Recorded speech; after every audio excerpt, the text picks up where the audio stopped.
آپ کے ساتھ ڈسکس ہوا تھا ساس اور بہو کے رشتے کا. ہمارے لاہور میں ایک مسجد ہے, اس کے ایک امام صاحب ہے, انہوں نے بیان کیا جمعے میں اسی حوالے سے کہ جی ساس بہو کا رشتہ جو ہے یہ کوئی ایسا نہیں ہے اور بہو علیحدہ رہ سکتی ہے. وہ اس کے بعد پھر جو لوگوں نے اس محلے کے کچھ لوگوں نے اس مولوی صاحب کے ساتھ حشر کیا اور پھر اس مولوی صاحب کے اس بات پہ قائل کر لیا کہ یہ باتیں دین کی بتانے والی نہیں ہوتی. تو یہ ہم کیسے فیصلہ کریں گے کہ کون سی بات بتانے والی ہے اور کون سی بتانے والی نہیں ہے؟ چلیں, یہ اگر بات بتانے والی نہیں تھی تو اس کے ایکوینٹ جو انہوں نے بات بتائی ہے وہ تو ہے ہی کوئی نہیں تھی. تو یہ تو انہوں نے بدعت کی, دین کے اندر خود سے ایک چیز داخل کر دی, یعنی اس کے الٹ پھر انہوں نے بتایا ہوگا نا کہ یہ کریں. جی جی. تو جو چیز نہیں تھی وہ عوام کے ڈر سے آپ نے خود دین میں داخل کر دی, اور جو دین نے آپ کو بتائی تھی وہ آپ نے چھوڑ دی. تو سرکار یہی تو آپ کا امتحان ہے, دینداری اسی کا تو نام ہے, یہی تو آپ کا چیک تھا. تو وہ معذرت کے ساتھ وہ عالم صاحب فیل ہو گئے. اچھا, یہ جو ساس بہو کا جو رشتہ ہے اس کا قطعاً یہ مقصد نہیں ہے کہ بہو نے ساس کے بیٹے کو اغوا کر کے سائیڈ پہ ہو جانا ہے. اس کے ساتھ ہم پیرلل میں بتاتے ہیں کہ بھائی یہ جو عورت ہے ساس, وہ اپنے بیٹے پر اس کی بیوی سے زیادہ حق رکھتی ہے. عورت پہ سب سے زیادہ حق اس کے خاوند کا ہے اور مرد پہ سب سے زیادہ حق اس کی ماں کا ہے. بخاری مسلم حدیث ہے, پہلے 3 حق اس کے ہیں, چوتھا باپ کا ہے. اچھا, لیکن عورت پہ اس کے خاوند کا ہے, کیونکہ ابو داؤد میں حدیث ہے اگر میں سجدہ جائز سمجھتا تو بیویوں سے کہتا کہ اپنے خاوندوں کو سجدہ کریں.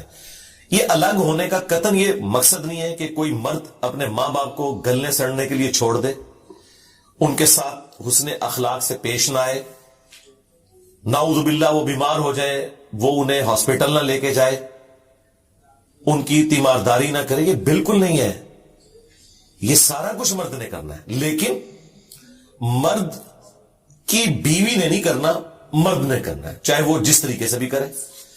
اگر وہ یہ سمجھتا ہے کہ میری بیوی کرے تو ٹھیک ہے, پھر کچھ دو کچھ لو, آپ جا کے اپنی بیوی کی ماں کی خدمت کرنی شروع کر دیں.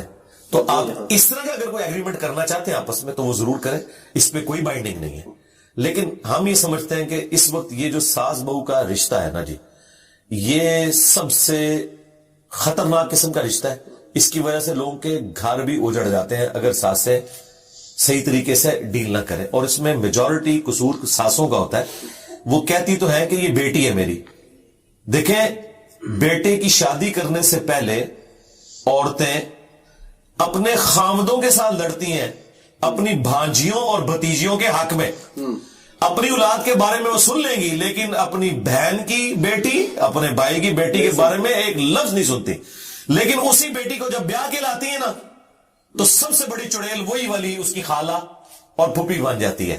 کتنا حیران کن بات ہے, کیونکہ یہ جب کنفلکٹ آف انٹرسٹ آ جائے گا نا آپ کا اور چیزیں شیئر ہونی شروع ہو جائیں گی, کچن شیئر ہوگا, تو ظاہر ہے پھر ہر انسان کے اندر ایک خدا چھپا بیٹھا ہوا ہے. اس اعتبار سے دیکھیں, یہ اللہ نے انسان کے اندر رکھی ہے نا بات, تبھی تو انسان نے دعوی خدائی کیا ہے.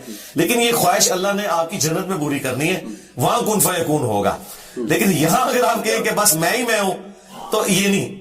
تو اس ایگو کے اوپر آپ نے قابو پانا ہے. آپ دیکھیں, آج تک کسی عورت نے محلے کی بوڑھیوں کے سامنے اپنی سگی بیٹیوں کی شکایت نہیں کی کہ میری بیٹی تو چھٹی والے دن سوئی رہتی ہے اور 11 بجے اٹھتی ہے, لیکن بہو بیچاری 9 بجے بھی اٹھے تو پورے محلے کو بتاتی ہے. تو یہ کس طرح وہ دعویٰ کرتی ہے کہ میں اسے بیٹیوں کی طرح ٹریٹ کرتی ہوں؟ اور پھر ذرا اسی ساس سے پوچھیں کہ تمہاری جو بیٹی ہے اس کا شوہر کیسا ہونا چاہیے, تو وہ تو کہے گی کہ رن مرید ہو. تو بس پھر جو اپنے لیے پسند کرتے ہو, بخاری مسلم میں ہے, وہی دوسرے کے لیے بھی پسند کرو.